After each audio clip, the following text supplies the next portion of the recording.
రండి నమస్కారము చేసి సాగిలో పడదాం. మనలను సృజించిన యెహోవా సన్నిధిని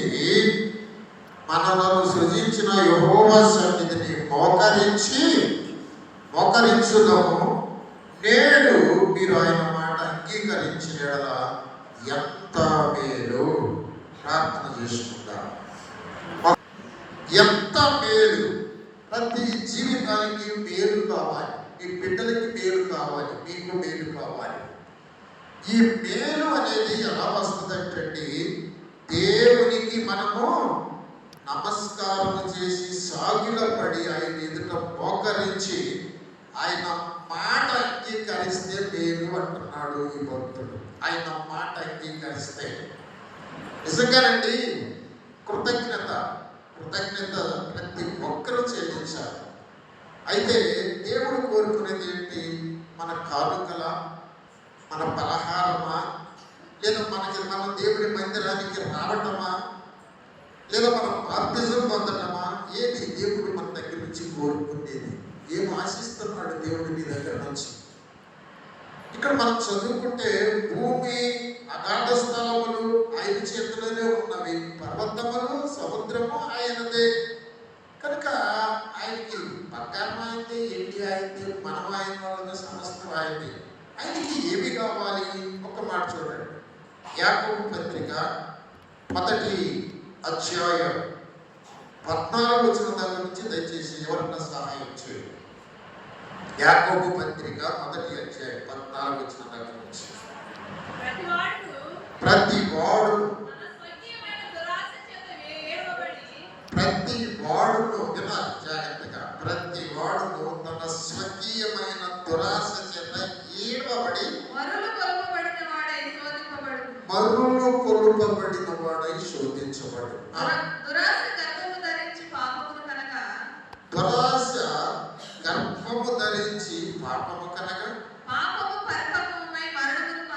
చాలమ్మా. ఇక్కడ గమనించండి, ప్రతి వాడు అంటున్నాడు. మనిషిగా పుట్టిన ప్రతి వాడి లక్షణం ఏంటంటే ఈ భక్తులని యాకోబు చెప్తున్నాడు. యాకోబు గారు తన స్వకీయ దురాశ చేత ఎడవబడతా ఉంటాడు. జాగ్రత్తగా వినండి. మానవుడికి దురాశ ఉంటుంది. ఆశ పడటం తప్పులేదు, కానీ దురాశ ఉండకూడదు. నీ భార్యను ప్రేమించడం తప్పులేదు, ఇంకొకటి భార్యను ప్రేమించకూడదు. నీకు ఇచ్చిన దాన్ని అనుభవించడంలో తప్పు లేదు, ఎదుట వారిని కూడా తీసుకోవాలనటంలో చాలా తప్పు. అది దురాశ. ఆశ ఏంటి? నా బిడ్డతో నేను సంతోషంగా ప్రేమగా ఉండాలి, నా భార్యతో నేను సంతోషంగా సమాధానంగా ఆనందంగా గడపాలి. ఇంతవరకు ఆశ. ఇది దేవుడి చిత్తమే. కానీ బయట దాన్ని ఆశిస్తున్నావు చూడు, అది దురాశ. అది గర్భం ధరిస్తే ఏమవుతుందంటే అది పరిపక్వమై దాని టైం వచ్చినప్పుడు అది ప్రసవిస్తుంది. ఆ దురాశ అప్పుడు మరణాన్ని కట్టాలి. ఆ మరణం నీ కుటుంబంలో కావచ్చు, ఆ మరణం నీ వ్యక్తిగతంగా కావచ్చు, ఆ మరణము నీ యొక్క ఆత్మీయ జీవితంలో దేవుడు అనుగ్రహించినటువంటి ఆశీర్వాదాలు కావచ్చు. కనుక ఏడవబడకూడదు దురాశ చేత. పట్టుకోండి ఈ మాటలు దయచేసి. దురాశ ఈడ్చుకెళ్తుంది నిన్ను నీ ఆత్మీయ జీవితంలో నుంచి, దేవుడు ఇచ్చినటువంటి గొప్ప రక్షణలో వచ్చి, పరిశుద్ధ రక్తం ద్వారా అనుగ్రహించినటువంటి ఆ గొప్ప విడుదల నుంచి నిన్ను ఈడ్చుకుపోయింది దురాశ.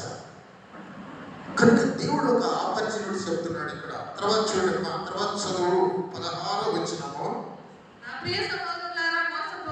కనుక సహోదరులారా మోసపోకండి. జాగ్రత్తగా వినండి. మనుషులు మోసపోతున్నారు. ప్రతి ఒక్కడు మోసపోతున్నాడు. నిన్ను సృజించిన దేవుడు నిన్ను ఆరాధించటల్లా, ఆయన దగ్గరికి రావటల్లా, ఆయనకి సాగిలపడటల్లా, ఆయన మాటకు లోపడటల్లా. ఇది జరగాలి.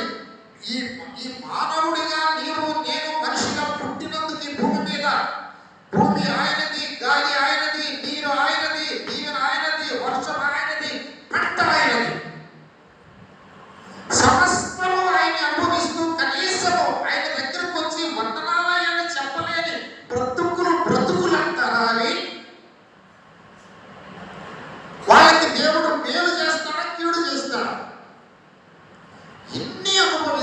ఆయనే లేపిన భూమి మీద ఆయన నీటిని అన్నింటినీ సముద్రంలో చేర్చి ఆ సముద్రంలో నీటిని మంచి నీటిగా ఎండగాసి మేఘంలో నుంచి వర్షంలో రప్పించి నీ తప్పిక తీర్చి నిన్ను నీ బిడ్డలు కాపాడుతా ఉంటే కనీసం ఒక్క ఆదివారం దేవుని మందిరంలోనికి రాలేని నీకు దేవుడు మేలు చేయాలంటే ఎలా? నీ బ్రతుకంతా దురాశ గర్భము గురించి పాపము కని ఏడవబడి ఇదే బ్రతుకులోనా? అందుకనే దేవుడు కోరేది ఏంటంటే ఇక్కడ చెబుతున్నాడు, ఇప్పుడు చదవమ్మా. మోసపోకుడి, శ్రేష్టమైన ప్రతి సంపూర్ణమైన ప్రతి వరమును. మాటలు జాగ్రత్త పట్టుకోవాలంటే చాలా అద్భుతమైనగా రాశాడు, అమూల్యంగా రాశాడు యాకోబు గారు. శ్రేష్టమైన ఈవి అంటే వరం, వరం శ్రేష్టమైన ఈవియు సంపూర్ణమైన వరము పరసంబంధమైనదై జ్యోతిర్మయుడకు తండ్రి యొద్ద నుండి వచ్చును. ఈ మాట మీరు పట్టుకోవాలి. మళ్ళీ చదువు అమ్మా, మళ్ళీ చదువు. ఈ మాట చాలా శ్రేష్టమైన ప్రతి ఈవియు. ఏమిటి? ఏంటి శ్రేష్టమైన ఈవి? పిల్లల, తప్ప, ఆరోగ్యమా, ఇళ్ళ, ఫలమా, టీవీలా, ఏసీలా, విమానాల, కారులా? ఏంటి శ్రేష్టమైన ఈవి? ఏంటి భూమి మీద?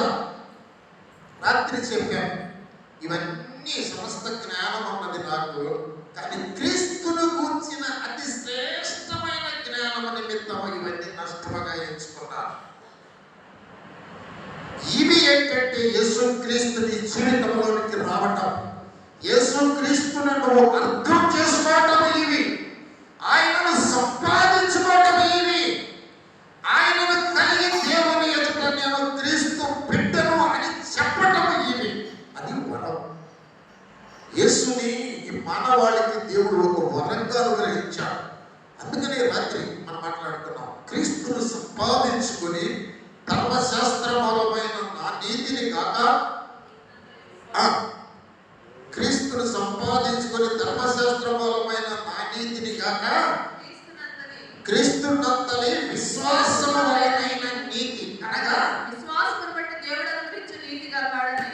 అదిరా, నీ విశ్వాసమును బట్టి దేవుడు నీకు నీతిని అనుగ్రహిస్తాడు. ఆ నీతి ఆయన దగ్గర చెల్లుంది. అక్కడ యుగాలు బ్రతుకుతాం. మానవుడి యొక్క గమ్యము, గమనము, మార్గము ఇది. అందుకనే దేవుడు ఏమంటాడంటే 18 చదువు, ఆయన సృష్టించిన వాటిలో మనము ప్రథమ ఫలముగా ఉండునట్లు సత్యవాక్యం వలన మనలను తప్ప సత్యవాక్యము వలన మనలను తన సంకల్ప ప్రకారము కన్నేను.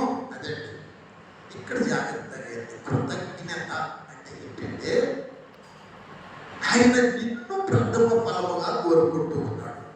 నువ్వు ఇచ్చే ఆస్తులు కాదు, డబ్బులు కాదు, లేకపోతే ఏదేమో పలహారాలు కాదు, వంట కాదు, లేదా నీ బాప్తిజం కూడా కాదు, నీ రక్షణ కూడా కాదు.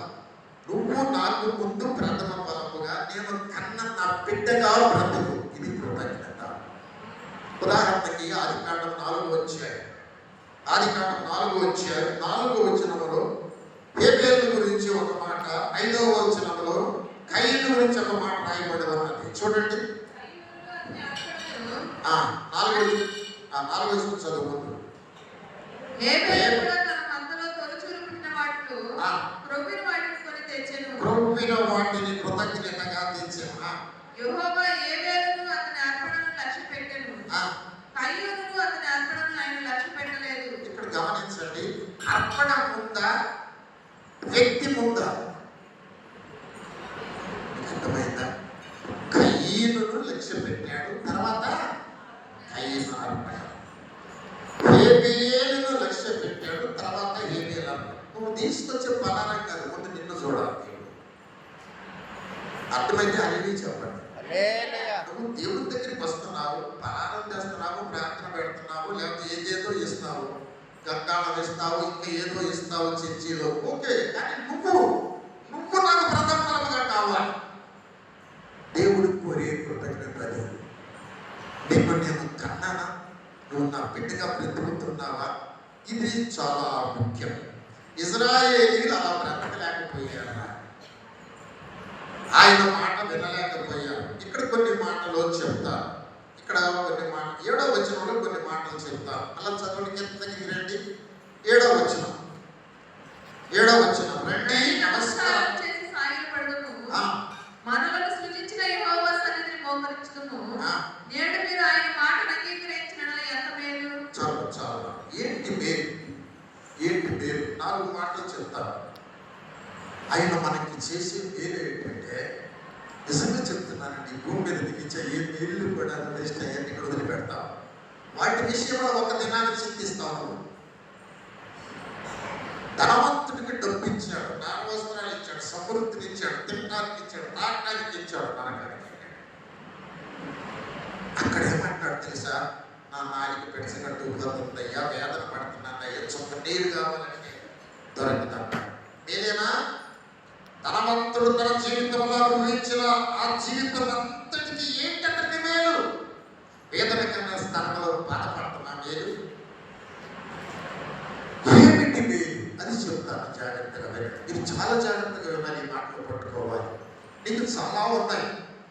ఇల్లు ఉంది, ఆరోగ్యం ఉంది, డబ్బులు ఉంటాయి, ఇంకా చాలా ఉన్నాయి. కానీ దేవుడు అనుగ్రహించిన మేలుల్లో నీకు కొన్ని మేలు చెప్తాను. ఒకటి, విశ్వాసము గొప్ప మేలు. విశ్వాసము 2 విధాలు ఇంకా పట్టుకోవాలి మీరు. ఒకటి, మీరు ఉంచే విశ్వాసము. రెండవది, మీరు ఉంచే విశ్వాసాన్ని బట్టి దేవుడు మీకు అనుగ్రహించే విశ్వాసం. మీరు ఉంచే విశ్వాసము, మీరు ఇచ్చిన విశ్వాసాన్ని బట్టి దేవుడు మీకు అనుగ్రహించే విశ్వాసం. ఈ 2 కలిస్తే నీ విశ్వాసము పరిపూర్ణమైంది. ఆ విశ్వాసంతో నువ్వు బ్రతుకు దేవుడు అడిగితే అది అమూల్యమైన విశ్వాసం అయింది. హల్లెలూయా. కనుక ఈ విశ్వాసం దేవుడు ఇచ్చేటువంటి పేరు విశ్వాసం. ఈ విశ్వాసము ఎప్పుడైతే తగ్గటం ప్రారంభిస్తుందో ఆ వ్యక్తులకు శ్రమలు ప్రారంభిస్తాయి. మీరు ఆలోచించండి, మీరు పరిశీలించండి. కాలనీలో అనేక మంది వ్యాధిగ్రస్తులయ్యారు, అనేక మంది చచ్చిపోయారు, అనేక మంది బ్రతుకులు ఏ సంతోషం లేకుండా బ్రతికారు. వాళ్ళ విశ్వాసం ఎలా ఉంది? కాలనీలో కొంతమంది విశ్వాసంగా ఉన్నారు, వారి జీవితాలు ఎలా ఉన్నాయి? మీరు ఒక్కసారి మీరు పరిశీలించితే మీకు అర్థమవుతుంది. 1వ పేతురు పత్రిక 1వ అధ్యాయం 7వ వచనం ఒకసారి చూడండి. నశించిపోవు సువర్ణము అగ్ని పరీక్ష వలన శుద్ధి చేయబడుచున్నది కదా, దానికంటే అమూల్యమైన మీ విశ్వాసము ఈ శోధనల చేత పరీక్షకు నిలిచినదై యేసుక్రీస్తు ప్రత్యక్షమైనప్పుడు మీకు మెప్పును మహిమయు ఘనతయు కలుగుటకు కారణమగును. చాలా. బంగారం గొప్పదా, విశ్వాసం గొప్పదా? చెప్పండి మీరు. బంగారం గొప్పది కదా, ఊరుకోండి అమ్మాయి. విశ్వాసం గొప్పదా బంగారం కంటే? కిలో బంగారం ఇస్తాను అని విశ్వాసం వదిలిపెట్టమంటే ఎంతమంది వదిలిపెడతారు? ఇక్కడ కిలో బంగారం, చైన్లు వేసుకోవచ్చు, బ్రాస్లైట్ ఏంటి, ఉంగరాలు ఏంటి, 10 చెవులు 10 ఉంగరాలు, చెవులు కింద నుంచి పై దాకా పువ్వులు పెట్టవచ్చు. ముక్కుకి, చెవు నుంచి ముక్కుకి, ముక్కు నుంచి మెడకి, మెడ నుంచి మళ్ళీ ఇవన్నీ పెట్టుకోవచ్చు. అది గొప్పదా? విశ్వాసం గొప్పదా? నువ్వు చచ్చిపోయింది నాన్న, నీ బంగారం మొత్తం ఎవరు ఒకరు తీసుకుంటారు. నీకు 3 పిల్లలు ఉన్నారు అనుకో, సపోజ్ ఒక్కళ్ళే తీసుకొని వెళ్ళకుండా దాచిపెట్టారు అనుకో, దానికోసం అంతా కొంచెం అంటారు. అవునంటారా కాదంటారా? ఎవరు మాట్లాడుతున్నా? నువ్వు సంపాదించుకున్న బంగారము ఒక్కళ్ళే తీసుకుంటే మిగతా వాళ్ళు ఏం చేస్తారంటే చంపేస్తారు. అన్న చెల్లెలని కూడా చూడరు. ఆ విధంగా తన్నుకొని సచ్చిన వాళ్ళని ఎంతమందిని చూశాను. విశ్వాసం గొప్పదా, బంగారం గొప్పదా? నశించిపోవు సువర్ణము అగ్ని పరీక్షకు నిలిచినట్టు దానికంటే అమూల్యమైన మీ విశ్వాసం నీ బంగారం కంటే, నీ గొలుసుల కంటే, నీ వస్తువుల వస్తువుల కంటే, నీ డబ్బు కంటే విలువైనది నీ విశ్వాసం. ఈ విశ్వాసం వినండి వినండి వినండి, ఈ విశ్వాసం ఎప్పుడైతే నీకు తగ్గత మొదలు పెట్టిందో దేవుడు ఖచ్చితంగా నీకు శ్రమలను అనుమతిస్తాడు. వెళ్ళు, రోగమా ఇల్లు అంతైన విశ్వాసం దిగిపోతుంది. నువ్వు అంత విశ్వాసం పరిపూర్ణమైందాక ఆ రోగం మొదలురాక నశించిపోవు స్వర్ణం అగ్నిలో పడేసినట్టుగా నశించిపోవు మీ విశ్వాసం ఈ శోధనల చేత పరీక్షకు నిలబడాలి. నాకు రోగం వచ్చింది, దేవుడు నన్ను వదిలిపెట్టేసేసాడని నేను ప్రార్థనకి వెళ్ళాను. నీ విశ్వాసం ఏమైపోయింది? పోయి లోకంలో కలిసిపోయారు. నీ శోధనల్లో నిలిచే విశ్వాసం నీ విశ్వాసం, నీ శ్రమలలో నిలిచే విశ్వాసం నీ విశ్వాసం. నీ కష్టాలు వచ్చినప్పుడు, శోధనలు వచ్చినప్పుడు, అవమానం వచ్చినప్పుడు, దరిద్రం వచ్చినప్పుడు, వ్యాధి వచ్చినప్పుడు నిలిచేది నీ విశ్వాసం. ఇక దేవుడు ఇచ్చే విశ్వాసం ఎలా ఉంటుందంటే, వింటున్నారండి? అర్థమవుతుందా నీకు? అన్నీ చెప్పండి. ఈ నీ విశ్వాసం పరీక్షల్లో నిలబడగలిగితే, శోధనలో నిలబడగలిగితే, అప్పుడు దేవుడు ఏ విశ్వాసం ఇస్తాడంటే అమూల్యమైన విశ్వాసం ఇస్తాడు. అది ఎట్లా ఉంటుందంటే, నెబుకద్నెజరు ఆ పిల్లలను అంటాడు, అబ్బాయి మీరు కానీ వేసి నిలబడకపోతే, ఈ బొమ్మను ఆరాధించినప్పుడు కానీ మీరందరూ లేచి సాగలు పడి నమస్కారం చేయకపోతే మిమ్మల్ని అగ్నిగుండంలో పడేస్తాను అంటాడు. అయ్యా మా దేవుడు ఏ బొమ్మకి సాగిలి పడకూడదు అన్నాడు. అయ్యా మేము సాగిలి పడవనంటే సాగిలి పడకపోతే అగ్ని వేసేస్తాను అంటారు. ఆ సుక్కుని వీణలు వాయిద్యాలు వాయిస్తూ ఉంటే అందరూ ఆ బొమ్మ దగ్గర సాగిలి పడ్డారు. ముగ్గురు బిడ్డలు అట్లాగే నిలబడ్డారు. ఎందుకంటే దేవుడి వాక్యం ఎక్కువ, అక్కడ మరణం ఎక్కువ. దేవుడి యొక్క ఆజ్ఞ ఎక్కువ, మరణాలు ఎక్కువ. దేవుడి మాట ఎక్కువ, ఆచారాలు ఎక్కువ. దేనికి విలువిస్తున్నావు? నువ్వు విశ్వాసమైతే దేవుని మాటకు విలువిస్తావు. అప్పుడు ఆయన అమూల్యమైన విశ్వాసం నీ విశ్వాసానికి జత చేస్తాడు. రాజు అడుగుతున్నాడు, ఏమిరా నా మాట లెక్కలేదా మీకు? చిన్నపిల్లల్లా ఉన్నారు, ఏ నమస్కారం చేయలే ఈ బొమ్మకి? రాజా చేయమయ్యా, మా దేవుడు చేయొద్దు అన్నాడు. ఏంట్రా ఇలా ఒళ్ళు బలిసిద్దడికి అగ్నిగుండం 7 అంతల ఎక్కువగా కట్లేసి కాల్ చేసి వాళ్ళని తీసుకెళ్ళి అగ్నిలో పడేసాడు. వాళ్ళని తీసుకెళ్లే సైనికులు పెద్దలు పిల్లలు రాజు మళ్ళీ కోరుకుడు అగ్నిలో కాలిపోతారు. నచ్చట ఓ నీ రక్తమంతా కుడికిపోయి కేకలేస్తారు నా బాబు. వాళ్ళకి దేవుడు ఇచ్చి ఏ విశ్వాసం ఇచ్చాడు చెప్పండిరా? అమూల్యమైన విశ్వాసం. హల్లెలూయా హల్లెలూయా. చావనైనా చేస్తాం కానీ మా విశ్వాసాన్ని వదులుకోమయ్యా. కాన్నైనా కాస్తాం కానీ మా విశ్వాసం వదులుకోమయ్యా. మా దేవుడు మాకు అమూల్యమైన విశ్వాసం నుంచి కాపాడతాడు. ఎప్పుడైతే ఒక వ్యక్తికి అమూల్యమైన విశ్వాసం ఉందో అతని ఆ అమూల్యమైన విశ్వాసం దేవుడు దగ్గరికి తెచ్చిందండి. వాళ్ళని తీసుకెళ్లి అగ్నిగుండంలో పడేశారు. వాళ్ళకున్న విశ్వాసము, వాళ్ళ విశ్వాసానికి ఏ విశ్వాసం జరుగుతాబడింది? దేవుడి విశ్వాసం, దేవుడు ఇచ్చే విశ్వాసం, అమూల్యమైన విశ్వాసం. దేవుడు సచ్చినట్టు దిగి రావాల్సి వచ్చింది. ఈ అమూల్యమైన విశ్వాసం అంటే ఏం జరిగిందంటే, ఇప్పుడు ఇలాంటి జాగ్రత్తగా రాజుగారు చూస్తున్నాడు, సైనికులు చూస్తున్నాడు, వాళ్ళు పడేసిన వాళ్ళు కూడా చచ్చిపోయారు. పాపం వాళ్ళ బంధువులు అక్కడి ఏడుపుతా ఉంటారు, అయ్యో మా ఆయన చచ్చిపోయాడు, అయ్యో మా అబ్బాయి చచ్చిపోయాడు, అయ్యో బాబు అని ఏడుపుతా ఉంటారు. వీళ్ళు మాత్రం అగ్నిగుండంలో హాయిగా తిరుగుతూ ఉంటారు. ఒక రకంగా నాట్యం ఆడుతూ గొంతులు వేస్తూ తిరుగుతున్నారేమో. అందరూ ఆశ్చర్యపోతున్నారు, పడేసుకొని చచ్చిపోయింది ఇటు అగ్నిలో తిరుగుతున్నారు.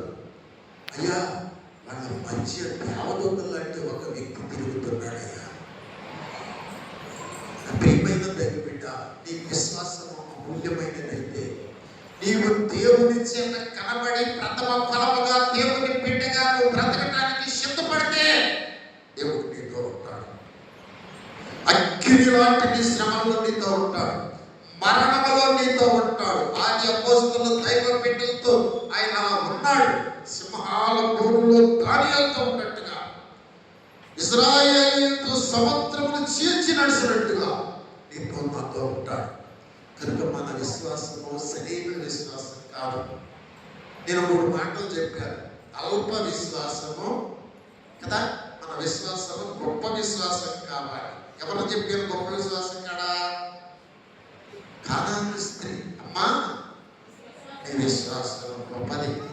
ఎందుకంటే కుక్కపో అన్నాడు ఆయన. ఏమన్నాడు? కుక్కపో అన్నాడు. నువ్వైతే ఏమంటావు? ఎవడు మీరు నువ్వు నన్ను కుక్కంటావు అంటావు. నువ్వు నన్ను నా కూతురు బాగు చేయకపోయావు కానీ కుక్క అంటావా? నువ్వు కుక్కవు, నీ అమ్మ కుక్క, నీ అయ్య కుక్క అంటావు. పోయింది నువ్వు మళ్ళా మామూలుగా అయిపోతావు. నువ్వు మారు మనసు పొందేనని చెప్పొచ్చు, బాప్తిజం పొందేనని చెప్పొచ్చు, 100 చెప్పు. నీ విశ్వాసము శ్రమల్లో శోధనలో నిలబడాలి. ఓకే, నేను ముందుకు వచ్చేస్తా. ఇక్కడ ఇశ్రాయేలు గురించి రాస్తున్నాడండి. 8వ వచనం చదవండి. ఓకే, కొన్ని మాటలు చెప్పాలి నేను మీకు. దేవుడు మనకిచ్చిన మేలు ఏంటి? 1 అమూల్యమైన విశ్వాసం, 2వది అమూల్యమైన రక్తం. ఈ మాట నుంచి నేను అడగెళ్తా. 1 పేతురు పత్రిక 1వ అధ్యాయం 19వ వచనం చాలా అమూల్యమైనవి. ఇటు విలువ మనకు తెలియదు. విశ్వాసము బంగారం కంటే విలువైనది, కోట్ల కంటే విలువైనది. నువ్వు విలువైనది అనుకునే దానికంటే విలువైనది విశ్వాసం. తర్వాత 1 పేతురు 3:19 అమూల్యమైన రక్తము చేత అనగా నిర్దోషమును నిష్కళంకమును గొర్రెపిల్ల వంటి క్రీస్తు రక్తము చేత విమోచింపబడుతుందని మీరు ఎరుగుదురు కదా.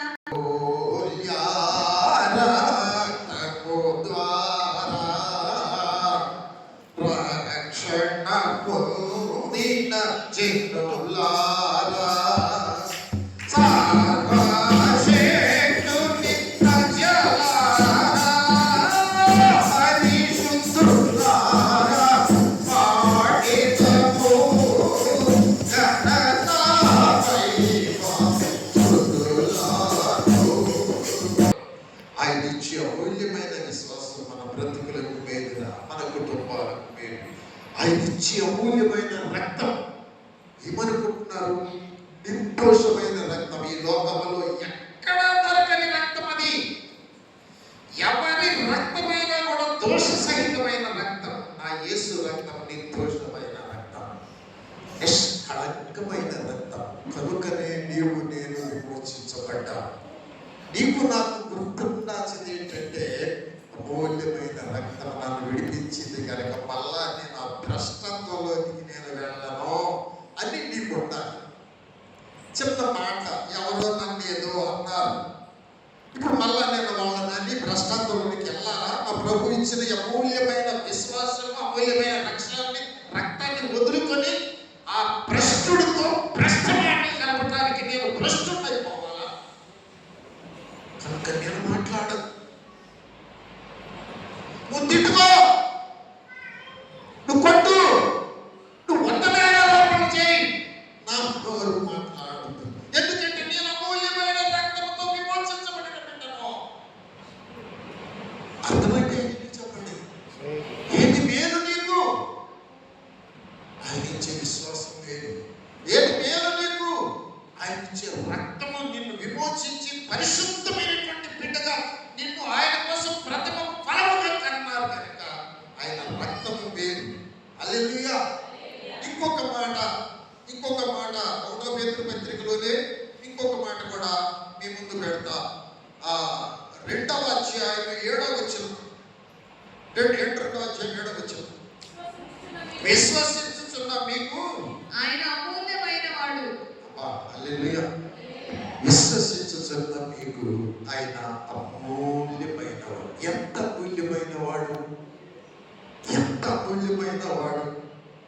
అమ్మ కంటే అమూల్యమైన వాడు. అమ్మ ఎంత అమూల్యమైనది. అమ్మ విలువ ఎందరికీ తెలుసు? నాకు తెలియదు కానీ నాకు అమ్మ విలువ తెలుసు. తేజ, నీకు తెలుసు అమ్మ విలువ? ఏమో, మీకు ఎవరికి తెలుసో తెలియదు కానీ నాకు అమ్మ విలువ తెలుసు. నాకు బ్రెయిన్ టీవీ వచ్చింది. నేను పిక్చర్ అయిపోయాను. మంగళగిరి శానిటోరియంలో చేర్చుకున్నానని పరీక్షలు చేశారు. అక్కడ మా బాబాయ్ ఒక ఆయన ఉంటే ఆ ఇంటికి తీసుకెళ్ళి మా అమ్మ రాత్రి పొద్దున్నే రమ్మంటే అక్కడ పడుకోబెట్టాను. ఆయన తహసీల్దార్ దగ్గర పిల్ల జవాన్. ఆయన బాగా సంపాదించాడు, బాగా ఇల్లు కట్టాడు, అంత పాలిష్ బట్టలు వేసి ఉన్నాయి. అక్కడ ఒక గది ఇచ్చి మంచం వేసి పడుకోబెట్టాను. దగ్గుతున్నాను. 5 నిమిషాలు దగ్గుతున్నప్పుడు అలా కళ్ళు వస్తుంది. నేను ఎవ్వలేదు. అక్కడ ఊస్తే వాళ్ళు ఇరుకోరు. వింటున్నారండి? అమ్మాయి ఎంత అమూల్యమైనదంటే తగ్గినప్పుడల్లా లేచి కూర్చుండేది. అయ్యా అయ్యా ఉయ్యరా. అమ్మ మనసు, అమ్మ విలువ, అమ్మ ప్రేమ, అమ్మ త్యాగం నీకు అర్థమైతే నువ్వు దీవించబడతావు. ప్రియమైన ఎవరు బిడ్డ నువ్వైనా సరే, సోదరులారా నువ్వైనా సరే, అమ్మ నీకుంటే ఇప్పటికైనా అమ్మని గౌరవించు. నిద్ర బాగాలేదండి మా అమ్మ, నిద్ర బాగాలేదండి. నిమిషాలకి 2 నిమిషాలకి గంటకి తగ్గినప్పుడల్లా లేచి ఎవరు చేస్తారండి? బాధ్య చేసిందా?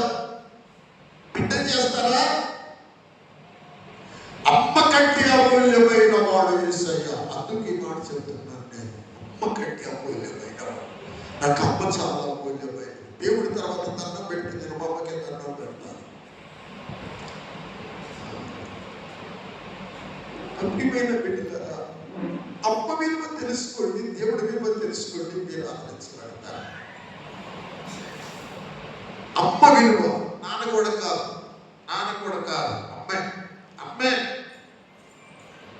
ఆ 2 మాటలు దేవుడికి దాదాపుగా ఈక్వల్గా ఉంటాయి నా దృష్టిలో. నీ దృష్టిలో ఏమో కానీ అట్ట దేవుడికి తప్పుంటుంది అంతే.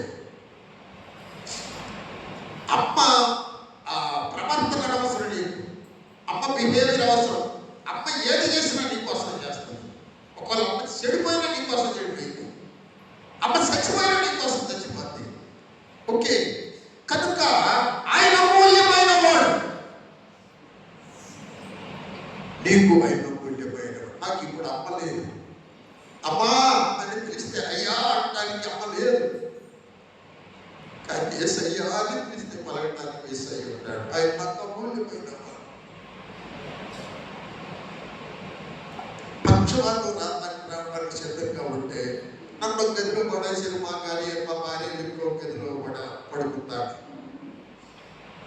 భాగ్యం అని పిలుస్తున్నాను, రాట్లా వినపడదుగా అంత తీసుకుని పడుకుంటుంది అక్కడ. నా బిడ్డలు రాలా, నా అమ్మాయితే వచ్చేది, నా దేవుడైతే వస్తాడు. నేను మీతో చెప్పేది ఏంటంటే, ఏది మేలు, ఏది అమూల్యమైనది, దాన్ని నువ్వు స్వీకరించాలి, దాన్ని నువ్వు సంపాదించాలి. 1 విశ్వాసం అమూల్యమైనది, 2 రక్తం అమూల్యమైనది, 3 ఆయన అమూల్యమైన వాడు. హల్లెలూయా, హల్లెలూయా. సరే, నేను త్వరగా ముందుకు వెళ్ళిపోతాను. ఇక ఇజ్రాయెల్ గురించి చెప్తాం అనుకున్నాను, కానీ వారు సరే 2 మాటలు చూడండి. 8వ వచనం దగ్గర నుంచి చూడమ్మా, కీర్తన భాగం 2 మాటలు చెప్పి నా వారు మరవడానికి వెళ్తాను. అరణ్యమందు మెరీబా వద్ద మీరు కఠినపరుచుకున్నట్లు మస్సాగినమందు మీరు కఠినపరుచుకున్నట్లు మీ హృదయములను కఠినపరచుకొనుడి. ఓ హల్లెలూయా. అరణ్యమందు మెరీబా వద్ద కఠినపరుచుకున్నారంట, మస్సాగినమందు కఠినపరుచుకున్నారు. గౌరవపరచుకోమ. నిర్గమకాండం 17వ అధ్యాయం, నిర్గమకాండం 17:7 చదువు. మస్సా దగ్గర కఠినపరుచుకున్నారంట. ఎలా? అప్పుడు ఇశ్రాయేలీయులు చేసిన వాదమును బట్టి యెహోవా మన మధ్య ఉన్నాడో లేడో అని వారు యెహోవాను శోధించుటను బట్టి అతడు ఆ చోటుకు మస్సాని మెరీబాని పేరు పెట్టాడు. కాబట్టి యెహోవా మన మధ్య ఉన్నాడో లేడో అని శోధిస్తున్నారంట. ఏమన్నారండి ఇశ్రాయేలీయులు? ఐగుప్తులు బానిసత్వం విడిపిస్తే లేడా? సముద్రం చీలుస్తా ఉంటే చూసేది లేడా? మనం కూడా చాలాసార్లు దేవుని అనుమానిస్తా ఉంటారు. ఇలాగే ఎన్ని పరిస్థితుల్లో దేవుడు నేను ఉండాలని రుజువు చేశాడండి నీ జీవితంలో, నా జీవితంలో. నేను ఉంటాను బాబు నీ పక్కన. ఇప్పుడు నిన్ను బ్రతికించింది నేనే, ఇప్పుడు ఈ మేలు చేసింది నేనే, తప్పించింది నేనే, నిన్ను ఇక్కడ నిలబెట్టింది నేనే, నీకు ఇచ్చింది నేనే. ఎన్ని అనుభవించి మళ్ళీ దేవుడికి విరోధంగా మాట్లాడుతున్నారు. వాటి బస్సా దగ్గర ఆయన శోధించారట. మనం కూడా అలా శోధిస్తున్నామేమో కదా. దేవుడికి విలువ ఇవ్వకుండా పనికి మాలిన వాటికి విలువ ఇస్తున్నామేమో కదా. ఇంకొక మాట చదవాలి. సంఖ్యాకాండం 20:13 చూడు. మెరీబా యుద్ధం. సంఖ్యాకాండం 20:13. అప్పుడు మోషే తన చేయి ఎత్తి 2 మార్లు తన కర్రతో ఆ బండను కొట్టగా నీటి సమృద్ధిగా ప్రవహించెను. సమాజమును పశువులను త్రాగెను. అప్పుడు యెహోవా మోషే అహరోనులతో, మీరు ఇశ్రాయేలీయుల కన్నుల ఎదుట నా పరిశుద్ధతను సన్మానించినట్లు నన్ను నమ్ముకొనకపోతిరి గనుక ఈ సమాజమును నేను వారికి ఇచ్చిన దేశంలోనికి మీరు తోడుకొని పోవరని చెప్పాను. ఎంత ఘోరంగా ఉందో చూడండి. ఎంత ఘోరంగా ఉందంటే వాళ్ళు నాశనమైపోయింది కాకుండా వాళ్ళు నడిపించే మోసే నగరాన్ని కూడా నాశనం చేసేసారు అన్నమాట. ఒక్కొక్కసారి ఈ రాజకీయ విశ్వాసంతో నాకు కూడా అనిపిస్తున్నా. మీరు నాశనం అయిపోయింది కాకుండా మీ దగ్గరికి వచ్చే సేవకులు కూడా నాశనం చేసే చట్టమైంది. మీరు ఎట్టి నాశనం అయిపోయారు. ఎవరన్నా సేవ గురించి బాగు చేద్దామంటే వాళ్ళు కూడా నాశనం చేస్తారు. అలాంటి చట్టం ఇది. మీరు ఏమన్నా అనుకోండి, నిప్పులాగా వచ్చారు, ఉప్పులాగా చేశారు. నాకు ఇక్కడ చాలా చేయాలనుకున్నాను ఈ సంఘంలో, ఏమి చేయకుండా చేసేది సంఘంలో. వాళ్ళ మూలంగా గబగబా చదువు, గబగబా 20:1 చదువు. అయితే అయింది టైం. సంఖ్యాకాండం 20:1 చదువు. ఏం చేశారు? ప్రజలు కాదేశులో దిగిరి. అక్కడ మిర్యాము చనిపోయి పాతిపెట్టబడెను. ఆ సమాజమునకు నీళ్లు లేకపోయినందున వారు మోషే అహరోనులకు విరోధంగా పోగైరి. జనులు మోషేతో వాదించుచు, అయ్యో మా సహోదరులు యెహోవా ఎదుట చనిపోయినప్పుడు మేమును చనిపోయిన ఎంతో మేలు. అయితే మేమును మా పశువులను ఇక్కడ చనిపోవునట్లు ఈ అరణ్యములోనికి యెహోవా సమాజమును మీరెలా తెచ్చితిరి? ఈ కాని చోటికి మమ్మల్ని తెచ్చుటకు ఐగుప్తులో నుండి మమ్మల్ని ఎలా రప్పించితిరి? మాట్లాడేది విశ్వాసులు అన్ని కార్యాలు చూసి, అన్ని అద్భుతాలు చూసి మోషేతో అంటున్నారండి. నేను చదువుతాను చూడండి. నీళ్లు లేకపోయినందు వారు మోషే 62 మోషేతో వాదించు, అయ్యో మా సహోదరులు యెహోవా ఎదుట చనిపోయినప్పుడు మేము చనిపోయింది అని ఎంత లేదు. ఎందుకు చచ్చిపోయారు? తెలియకుండా చచ్చిపోయారు. అప్పుడే చచ్చిపోతే బాగుండేది. మేము మా పశువులు ఇక్కడ చచ్చిపోవున్నట్టు అరణ్యంలో యెహోవా సమాజమును మీరు ఎలా తెచ్చింది? దేవుడు కదంట, ఈడు తెస్తున్నారు. మన సంఘం కూడా చాలా మంది పాస్టర్ మాట్లాడాడు. పాస్టర్ కాబట్టి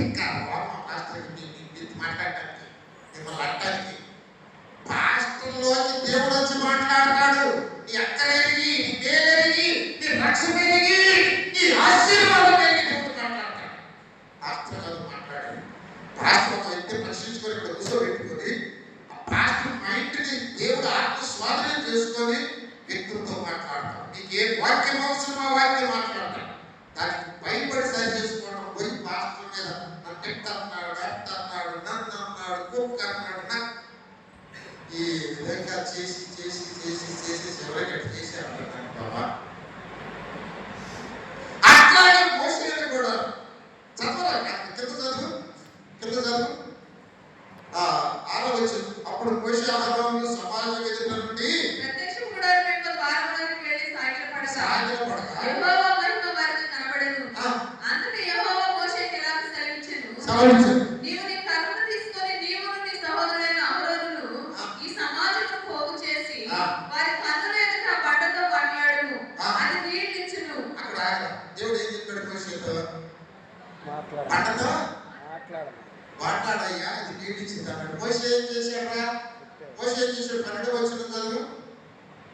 అప్పుడు యెహోవా మోషే అహరోనులతో, మీరు ఇశ్రాయేలు తరువాత మోషే అహరోనులు ఆ బండ ఎదుట సమాజమును పోగు చేసినప్పుడు అతను వారితో, ద్రోహులారా వినుడి, మేము ఈ బండలో నుండి మీ కొరకు నీళ్లు రప్పింపవలన అనెను. అప్పుడు మోషే తన చెయ్యి ఎత్తి రెండు మార్లు తన కర్రతో ఆ బండను కొట్టగా దేవుడు ఏమన్నాడు? ఈయనేం చేశాడు? ఎందుకు కొట్టాడు? మాట్లాడమని ఎందుకు కొట్టాడు? మోషే సాత్వికుడు కదా, నమ్మకస్తుడు కదా, నా ఇల్లంతటిలో నమ్మకస్తుడు కదా, నేను ముఖాముఖిగా మాట్లాడతాను. అంత మంచివాడు, అంత సాత్వికుడు, భార్య బిడ్డలను అన్ని వదిలిపెట్టి త్యాగం చేసి వెంబడించేవాడు. ద్రోహులారా అన్నాడు. కోపచ్చి బండ మాట్లాడు, బండే కొట్టాడండి. దేవుడికి కోపం వచ్చింది. మోషే నన్ను సన్మానించలేదయ్యా, నా పరిశుద్ధతను సన్మానించలేదయ్యా, నువ్వు కామాన్ని చేరవన్నాడు, నువ్వు చచ్చిపోతావు అన్నాడు. ఇక్కడ కారణం మోషేనా ఇశ్రాయేలీనా? వాళ్ళు వెళ్ళాలంటే వెళ్ళి వాళ్ళు వెళ్ళలేరంట. వాళ్ళు జాగ్రత్తలు కలిసి వాళ్ళు నడిపించిన మోషే కూడా జాగ్రత్త లేదు. అందుకే దేవుడు ఏం చెప్పాడంటే, ఇప్పుడు కన్క్లూజన్ వచ్చేస్తాను. పేతురు పత్రికలోకి రండి, అక్కడే మనకు కన్క్లూజన్ దొరుకుతుంది. పేతురు పత్రిక వచ్చేసేద్దాం. హల్లెలూయా, హల్లెలూయా. ఎంత మేలు అన్నది గుర్తుపెట్టుకోండి, ఎంత మేలు. ఓకే, 2వ పేతురు పత్రిక 1వ అధ్యాయం 4వ వచనం 3వ లైన్. ఇదమ్మాయి 2వ పేతురు పత్రిక 1వ అధ్యాయము 4వ వచనము 3వ లైన్. దురాశను అనుసరించిన వలన అది లోకమందున్న భ్రష్టత్వములు ఈ వాగ్దానముల మూలముగా మీరు తప్పించుకొని దేవ స్వభావమునందు పారివారమున్నట్లు వాటిని అనుగ్రహించెను. ఓకే, క్లుప్తంగా 2 మాటల్లో చెప్తానండి. దేవుని బిడ్డలు మనకి ఏమి ఇచ్చాడంటే విశ్వాసం ఇచ్చాడు. అది అమూల్యమైన విశ్వాసంగా మార్చుకోవాలంటే దేవుని కోసం దరిద్రం అనుభవించాలి, శ్రమలు అనుభవించాలి, ఓర్చుకోవాలి. తిడతెట్టు నవ్వుతూ వెళ్ళాలా? నిన్ను మోసం చేస్తాడు, చేస్తే చేసాడే, దేవుడు చూసుకుంటాడు అంటే విశ్వాసం అయితే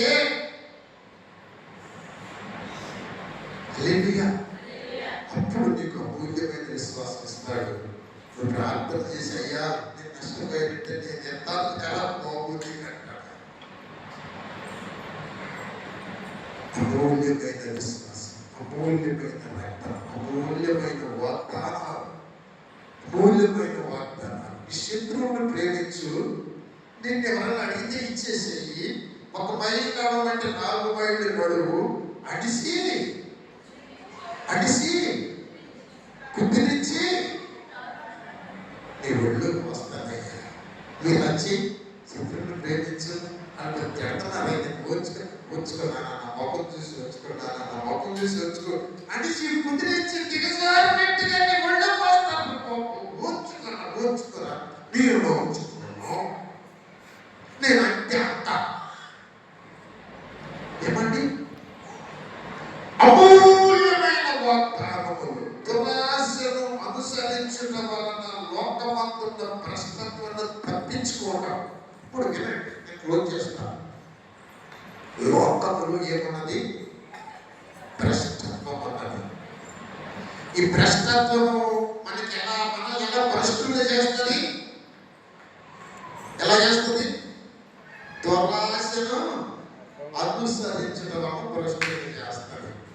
ఈ భ్రష్టులు చేయకుండా మనల్ని ఆపేదేంటి? ఈ భ్రష్టుల్ని చేయకుండా మనం ఆపేదేంటి? ఆయన వాగ్దానాలు.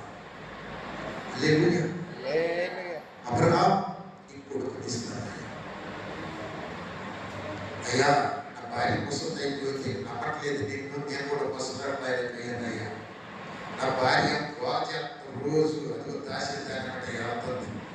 దేవుళ్ళకి ఇచ్చిన అయిపోయినా నేను నా పని నేను చేసుకుంటా అని ఇంటి బిడ్డ సంపాదించుకున్నాడు. దేవుడి వాగ్దానాన్ని నెట్టేసి సంపాదించిన బిడ్డలు ఇస్సాకు పుట్టినోడు, ఇస్మాయిల్ పుట్టినోడు ఇప్పుడు కూడా పుట్టుకొని సాగుతున్నారు. నెమ్మది లేదు ఇస్రాయేలీకి. దేవుని వాగ్దానము నిలిచి ఉండగా నీ సొంత ఇష్టాన్ని నెరవేర్చుకుంటే అది నీ బిడ్డ తరము దుఃఖము, శాపము, శోధన, యుద్ధమే. కనుక అబ్రహాము వాగ్దానం మీద నిలబడ్డాడు. తర్వాత 17 అధ్యాయంలో అంటాడు దేవుడు, అది మనం 17 అధ్యాయం మొదటి ప్రశ్న చదవమా త్వరగా త్వరగా. అబ్రాము 99 ఏళ్ల వాడైన 99 ఏళ్ల వాడైనప్పుడు యెహోవా అతనికి ప్రత్యక్షమై, నేను సర్వశక్తి గల దేవుడను, నా సన్నిధిలో నడుచుచు నిందారహితుడవై ఉండుము. అక్కడ అబ్రహాం ఏంటయ్యా చేసే తప్పేది? పిచ్చి పిచ్చిగా ఉండేదయ్యా. అరే నేను సర్వశక్తి కలిగిన దేవుడు, ఎన్ని 99 వాళ్ళు ఏంటి, 200 ఏళ్ళు వస్తాయి, నీ భార్య ముస్లిం అయితే నేను సర్వశక్తి కలిగిన దేవుడు, నేను నీకు ఇస్తానన్నది ఈయన వాగ్దానం. ఒక బిడ్డ, ఒక విశ్వాసి జారిపోకుండా, లోకంలో పడకుండా నిన్ను ఆపేది వాగ్దానం. హలో అంటున్నారండి, నీకు వాగ్దానం ఉందా? నాకు వాగ్దానం ఉందా? ఒక దినాన ఉరేసుకుంటూ దిగినప్పుడు దేవుడు నాకు వాగ్దానం చేశాడు, నువ్వు ఇలా బ్రతుకు, నేను నిన్ను దీవిస్తానన్నాడు. ఆ వాగ్దానం నేటి వరకు ప్రశ్నలో పడకుండా నన్ను ఆపింది. నా కళ్ళ ముందు ఆ వాగ్దానం కావాలని చచ్చిపోయేదాకా నేను ఇంకా ఇలా నిలబడటానికి, సాగుపడటానికి కారణం వాగ్దానం. ఆయన నాకు వాగ్దానం ఇచ్చాడు. ఆయనకు నాకు నిబంధనల మధ్య ఆ వాగ్దానం ఈ విధంగా బ్రతకటానికి, నా బిడ్డలు ఏ విధంగా ఉండటానికి వాగ్దానం. ఈ వాగ్దానముల మూలముగా దురాశను అనుసరించడం వలన లోకమందున్న భ్రష్టత్వము ఈ వాగ్దానముల మూలముగా తప్పించుకొని, నెంబర్ 1 నేను క్లోజ్ చేస్తున్నా. చూడండి, ఒకటి, నువ్వు తప్పించుకోవాలంటే నీకు వాగ్దానం అవ్వాలి. నేను ఇచ్చినటువంటి నెల వాగ్దానాలు ఇచ్చేటువంటి మేనేజ్మెంట్ వాళ్ళు ఎంతమంది ఉండాలి? సేతు దగ్గర మీరు సేతు ఎంతకపోతే నీ పేరు కోసం వాగ్దానాలు నా బైబిల్లో ఉంటాయి. నీ జీవితాలు ఆదివారం 3 చేతకు 4-5 వాగ్దానాలు తీసుకొచ్చి నాకు ఇస్తారు. దాని మీద మీ పేర్లు ఉంటాయి. ఎంత బాగా నమ్ముతారు మీరు అసలు వాగ్దానాలు? ప్రార్థన చేసి దేవుడు మీకు నెలకు వాగ్దానం తింటున్నాడంటే చక్కగా ముక్కు పుడక, ఇంతమ్మ ముక్కు పుడక ఇంతొంతని మారేసుకుంటా. ఎప్పుడు ఒక అమ్మాయి ముక్కు పుడక మారేసుకుంటారు, పోగలుగుంటారు. చెప్పని అర్థం నిద్రపోలేదంటారు బాబు, పెరుగులోండి ఇంతే బాబు. ఆ పొద్దున్నే వచ్చి ఏడ్చుకుంటే ఇంత రావు భాష బాబు, ఏడ్చి దానికోసం ఏది విలువైతే దేవుడు వాగ్దానం విలువైతే. ఈ వాగ్దానము ప్రశ్నత్వాన్ని తప్పిస్తుంది. పాపం చేయకుండా బుద్ధి, లోకంలో కలగకుండా బుద్ధి. నువ్వు వాగ్దానం అంటే విశ్వాసమైంది. వాగ్దానముల మూలముగా లోకమందున్న భ్రష్టత్వం తప్పించుకొని దేవ స్వభావములో కాలి మాట చేస్తున్నట్ల. హల్లెలూయా.